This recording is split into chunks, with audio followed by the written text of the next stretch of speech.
بسم اللہ الرحمن الرحیم۔ ناظرین السلام علیکم، میں ہوں آپ کا میزبان صابر شاکر وفاقی دارالحکومت اسلام آباد سے۔ کچھ تازہ ترین خبریں ہیں۔ ایک تو اہم خبر جو ہے وہ ہے کہ 2 صحافی گرفتار ہوئے، اور 2 صحافی گرفتار ہونے کے بعد ان کو ضمانت پر رہا کیا گیا۔ ان کو کیوں گرفتار کیا گیا اور ان کے خلاف مقدمہ کیوں درج کیا گیا، اور یہ لوگ کون ہیں، اور یہ واقعتاً FIA نے صحیح گرفتار کیا یا غلط کیا، اور واقعتاً یہ آزادی صحافت پہ حملہ تھا یا پھر کوئی اور وجہ تھی، یہ ایک خبر ہے، آپ سے شیئر کرتے ہیں۔ اور دوسری خبر ہے، ایک وزیر اعلیٰ پنجاب عثمان بزدار صاحب بال بچ گئے، اور اب جو لیٹسٹ خبر آئی ہے، اور جو قاتل جو تھا ملزم، اس نے جو سٹیٹمنٹ دی ہے، اس نے کہا جی میں تو بالکل شادی میں موجود تھا اور باقاعدہ طور پہ شادی اٹینڈ کی میں نے، اور جو اسد کھوکھر اور ان کے بھائی تھے وہ 2-3 دفعہ میرے پاس سے گزرے بھی، اور لیکن میں نے مناسب جب وقت کا انتظار کیا، اور پھر انہوں نے ایک اور بات کی ملزم نے کہ جناب میں تو آرام سے بیٹھا رہا، 2-3 دفعہ وہ آئے، اور اس کے بعد پھر جب وزیر اعلیٰ پنجاب عثمان بزدار وہاں سے نکل رہے تھے فارغ ہو کے تو میں ان کے پیچھے تھا، اور اس کے بعد جیسے ہی وہ گئے ہیں اپنی گاڑی میں بیٹھے ہیں تو میں نے اس کے بعد اپنے ٹارگٹ کو نشانہ بنایا اور ان کو فارغ کر دیا، قتل کر دیا۔ یہ ایک انہوں نے حیرت انگیز طور پہ سٹیٹمنٹ دی۔ اور دوسری بات انہوں نے یہ بھی کہا کہ میں تو جی شادی کی تقریب میں گیا، مجھے تو کسی نے چیک ہی نہیں کیا، میرے پاس پسٹل تھا، اور وہ پسٹل بھی لائسنس والا تھا، اور میں نے بدلہ لینے آیا تھا، بدلہ لے کے میں چلا گیا وہاں سے۔ تو اس کا مطلب پھر ایک اور ان سے پوچھا گیا کہ بھئی آپ کا کیا آپ وزیر اعلیٰ پنجاب بھی آپ کے ٹارگٹ میں تھے کہ نہیں؟ تو انہوں نے کہا کہ نہیں، عثمان بزدار صاحب کا کوئی نہیں، میرا ٹارگٹ صرف ایک ہی تھا، اسد کھوکھر اور ان کے بھائی، کیونکہ انہوں نے ہمارے عزیز کو بقول ملزم کے کہ ہمارے عزیز کو پہلے مارا اور اب میں اس کا بدلہ لینے گیا۔ تو یہ ایک بات سمجھ آتی ہے کہ اتنا پھر وہ ملزم، اس کا کرمنل ریکارڈ بھی ہے، جیل میں وہ 8 سال رہ کے آیا ہے، اور حیرت انگیز بات یہ ہے کہ نہ تو شادی والوں کو پتہ چلا کہ یہ ان کا دشمن ہے، نہ وہ پہچان سکے، اور نہ صرف پہچان نہیں سکے بلکہ وہ آرام سے دندناتا ہوا آیا اور شادی وادی کھانا بھی کھایا، اور اس کے بعد اس نے یہ جرم بھی کیا، گھناؤنا جرم۔ تو اس سے اندازہ ہوتا ہے کہ حفاظتی انتظامات ہمارے کیسے ہیں، اور اگر وہ چاہتا اور وہ عثمان بزدار اللہ نہ کرے تو اس کا مطلب ہے کہ وہ عثمان بزدار صاحب کے پیچھے چل رہا تھا۔ تو یہ تو ایک ڈیولپمنٹ ہوئی ہے، FIR درج ہو گئی ہے، مقدمہ درج ہوا ہے، اور اس میں پلس کچھ اور لوگوں کو بھی 3 نامعلوم اور ایک اور نامینیٹ کیا گیا ہے۔ تو یہ ہے معاملہ۔ اسد کھوکھر کی نے وزیر کا حلف اٹھانا تھا اور اس کو بھی مؤخر کر دیا گیا ہے، ظاہر ان کے بھائی کا قتل ہوا ہے اس لیے انہوں نے اس کو بھی روک دیا، اور باقی انکوائری البتہ اس پہ آ گئی ہے کہ اتنا بڑا جو سیکیورٹی بلنڈر ہے وہ کیسے ہوا، اور وزیر اعلیٰ پنجاب عثمان بزدار، یعنی کہ عثمان بزدار صاحب نہیں بلکہ وزیر اعلیٰ پنجاب جس تقریب میں موجود ہیں وہاں پہ سیکورٹی کے کیا انتظامات تھے، اور اس میں جو اطلاعات ہیں وہ یہ ہیں کہ جناب 2-3 پولیس افسر جو ہیں وہ بھی، اور جو وزیر اعلیٰ پنجاب عثمان بزدار کی سیکورٹی پہ مامور عملہ ہے جو جائزہ لیتا ہے۔ آپ کو پتہ ہے کہ آنے سے پہلے کسی بھی تقریب میں جانا ہو تو اس میں، اور خاص طور پہ ایسی تقریب شادی وغیرہ، تو اس میں تو بہت زیادہ جو ہے چیکنگ کی جاتی ہے، سیکورٹی کا سٹاف پہلے آتا ہے، ایون ڈسپوزلز جو ہوتا ہے کوئی دھماکہ خیز مواد کی نشاندہی کرنے کے لیے، پتہ کرنے کے لیے، وہ بھی پہلے آتا ہے۔ یہ سارے انتظامات کیے جاتے ہیں، تب VVIP شخصیت جو ہیں وہ آتے ہیں، جیمر لگائے جاتے ہیں، سیکورٹی چیک کی جاتی ہے، گیٹ واک تھرو گیٹ رکھے جاتے ہیں، باقاعدہ طور پہ وہ سیکیورٹی کدھر تھی اور آفیشیل سیکیورٹی کدھر تھی، یہ ساری چیزیں تو لگتا یہ ہے کہ اس میں کچھ نہ کچھ کوئی نہ کوئی 2-3 پولیس والے بھی اور سی ایم کی سیکیورٹی پہ عملہ بھی غفلت کا الزام ان پہ بھی آئے گا اور وہ بھی رگڑے میں آئیں گے، کیونکہ یہ غیر معمولی واقعہ ہے۔ تو ایک اور ہدایات دی گئی ہیں وزیر اعلیٰ پنجاب عثمان بزدار کی طرف سے بھی کہ آئندہ سے ایکسٹرا میز لیے جائیں اس طرح کے، جہاں پہ وزراء نے اور چیف منسٹر، گورنر اور اس طرح کی VIP شخصیات نے جانا ہو۔ اب آتے ہیں اگلی خبر۔ حامد میر صاحب، آپ کو معلوم ہے کہ وہ پہلے ہی زیر عتاب ہیں اور انہوں نے ایک گفتگو کی تھی، بہت ہی قابل اعتراض گفتگو، اس پہ انہوں نے معذرت بھی کر لی تھی۔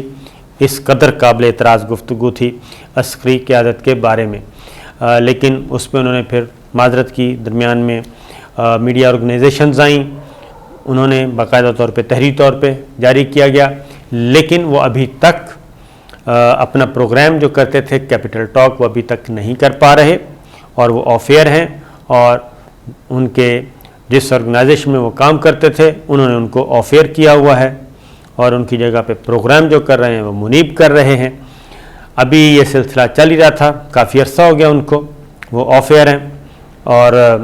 بڑی حامد میر ظاہر ہے آپ جانتے ہی ہیں، اس میں ان کا پروفائل بیان کرنے کی ضرورت نہیں ہے، لیکن کل جو ہوا جی، ان کے بھائی عامر میر کو گرفتار کر لیا گیا اور FIA نے کیا، اور ان کے ساتھ ایک اور جرنلسٹ تھے عمران صاحب، ان کو بھی گرفتار کیا گیا، عمران شفقت، عمران خان نہیں، ان کو بھی گرفتار کر لیا گیا۔ اور پہلے باقاعدہ طور پہ جو اطلاعات ہیں وہ یہی ہیں کہ FIA کے لوگ گئے، ان کو گرفتار کیا، اور گرفتار کرنے کے بعد جو ایک طریقہ کار ہوتا ہے اس کے مطابق، لیکن پھر سوشل میڈیا پہ ایک چلی کہ ان کو اغوا کیا گیا ہے، اور اس کے بعد یہ سارا سوشل میڈیا پہ جب یہ چلی تو اس کے بعد FIA نے باقاعدہ طور پہ اسٹیٹمنٹ ایشو کر دی۔ مریم نواز شریف صاحبہ میدان میں اتریں، مریم اورنگزیب صاحبہ اتریں، یعنی کہ مسلم لیگ نواز شریف فیملی وہ میدان میں آئی، انہوں نے بھی ان کو سپورٹ کیا اس میں۔ تو FIA کی جانب سے جی باقاعدہ طور پہ ایک اسٹیٹمنٹ جاری کی گئی، اور اس میں انہوں نے بتایا، انہوں نے کہا جی آج مورخہ 7/8/2021 کو ملزم عمران شفقت اور عامر میر کو بالترتیب FIR نمبر آگے ہے جناب 126 اور 127 زیر دفعہ، انہوں نے کہا ہے کہ زیر دفعہ 24 ہے، 20 ہے، 13 ہے، 11 ہے PECA، اور اس کے بعد ایک اور 509 تعزیرات پاکستان کی دفعات لگائی گئی ہیں، 469، 500، 505 یہ لگائی گئی ہیں، گرفتار کیا ہے۔ ان دونوں ملزمان کے خلاف مقدمات اعلیٰ عدالتی ججوں، پاک فوج اور خواتین سے متعلق تضحیک آمیز رویہ رکھنے پر درج کیے گئے ہیں۔ YouTube پر چلنے والے 2 چینل، آگے ان کا نام لکھا ہوا ہے کہ نام سے ایسے پیغامات اور پروگرام نشر کیے گئے ہیں جس سے قومی سلامتی کے اداروں اور اعلیٰ عدلیہ کی بنیاد کو کمزور کر کے عوام کے ان اداروں پر اعتماد کو کمزور کرنے کی کوشش کی گئی ہے، اور مزید برآں خواتین کے ساتھ بھی تضحیک آمیز رویہ اختیار کیا گیا۔ دونوں ملزمان کو ضمانت پر چھوڑ دیا گیا، تاہم تفتیش جاری ہے۔ آئندہ ملزمان کے خلاف مزید ثبوت اکٹھا کر کے چالان عدالت میں جمع کروایا جائے گا۔ یہ باقاعدہ طور پہ اسٹیٹمنٹ آئی، ان کو سارا دن وہ گرفتار رہے، اور اس کے بعد پھر یہ ایک چل پڑی بحث، اور بحث کے بعد پھر FIA نے ان کو ضمانت پر رہا کیا۔ تو FIA کے ساتھ ہماری بات ہوئی، FIA کے حکام کے ساتھ، ان کے مطابق جی کافی چیزیں ان کے پاس موجود ہیں، اور پھر جو سوشل میڈیا پہ جو ان کے لائک مائنڈڈ تھے انہوں نے ٹویٹس کیے، ٹویٹس کے ذریعے بتایا کہ ان کا موبائل چھین لیا گیا اور ان کے موبائل کا ڈیٹا لینے کی کوشش کی جا رہی ہے، ان کے ساتھ جی کس کس کے رابطے تھے وہ پتہ کرنے کی کوشش کی جا رہی ہے۔ تو ظاہر ہے اس وقت تک یہ قیاس آرائیاں تھیں، لیکن FIA نے اس کو اون کیا اور سائبر کے معاملات جو ہیں وہ اور دیگر یہ ساری جو دفعات ہیں یہ متعلقہ وہ ہیں، تحقیقات کی جائیں گی، لیکن فی الوقت یہ ہوا ہے کہ خطرہ ٹل گیا ہے اور ان کو رہا کر دیا گیا ہے اور فردر انکوائری کی جائے گی۔ ہماری اطلاع کے مطابق گورنمنٹ نے یہ فیصلہ کیا ہے، یعنی کہ جب یہ معاملہ پہنچا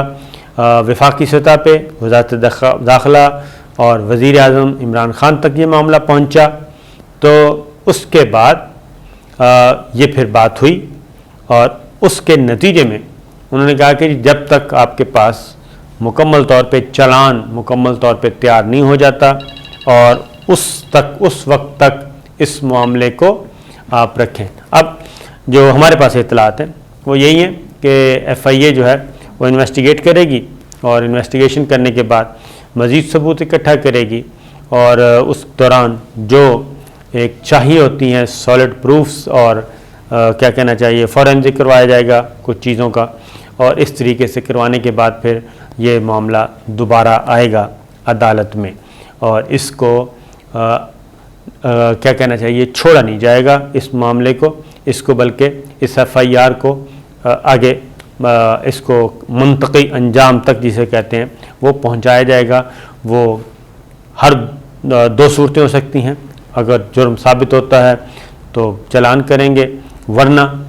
یہ معاملہ پینڈنگ پڑا رہے گا اور اس کے بعد دیکھیں گے کیا کرنا ہے۔ یہ ہے جی اس ایک اور چیز یہ بات ذہن میں رکھیے کہ پاکستان میں اس وقت یہ کیوں اسٹیٹ اتنا ریئیکٹ کر رہی ہے اور سختی کر رہی ہے، اس کی وجہ یہ ہے کہ ایک خاص طور پہ کچھ عرصے سے یہ دیکھا گیا ہے کہ ہائیبرڈ جنگ اور 5th جنریشن یہ مسلط کی جا رہی ہے اور خاص طور پہ سوشل میڈیا کو بہت زیادہ استعمال کیا جا رہا ہے پاکستان کو غیر مستحکم کرنے کے لیے، پاکستان کے اندر مختلف اداروں کے بارے میں منافرت پھیلانے کے لیے یہ ساری چیزیں ہو رہی ہیں، اور پھر یہی کام جو ہیں وہ بیرونی قوتیں بھی کر رہی ہیں، بیرونی طاقتیں کر رہی ہیں، اور یہ باقاعدہ طور پہ کمپین لانچ کی جاتی ہے جس کی وجہ سے ہمیں خود کو بھی اپنے آپ کو محتاط رکھنا چاہیے۔ اور میں سب سے کہوں گا جتنے بھی اس وقت الیکٹرانک میڈیا اور خاص طور پہ سوشل میڈیا پہ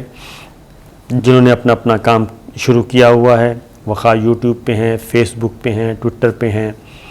انسٹاگرام پہ ہیں، ٹک ٹاک پہ ہیں، جہاں جہاں وہ کام کر رہے ہیں ان کو میں یہ ضرور کہوں گا کہ قاعدے اور ضابطے کے اندر رہ کے کیجیے اور یہ بالکل مادر پدر اپنے آپ کو آزاد مت سمجھیں، اور آئین اور قانون اور دیگر جو ضوابط ہیں ان کو فالو کریں، اور یہ ضوابط قانون اور قاعدے ہر جگہ پہ موجود ہیں، ہر ملک پہ موجود ہیں، تو پاکستان کو آپ ترنے والا نہ سمجھیں اور پاکستان کے اداروں کو بھی ترنے والا نہ سمجھیں، تو محتاط رہیے، اپنی آواز اپنی جو رائے ہے خبریں ہیں وہ بالکل دیجیے، لیکن قانون اور قاعدے کے مطابق۔ تو دیکھتے ہیں اب آنے والے دنوں میں کیا ہوتا ہے، کیونکہ کافی جو جرنلسٹ ہیں اس کی زد میں آ چکے ہیں۔ تو اجازت دیجیے، اللہ حافظ۔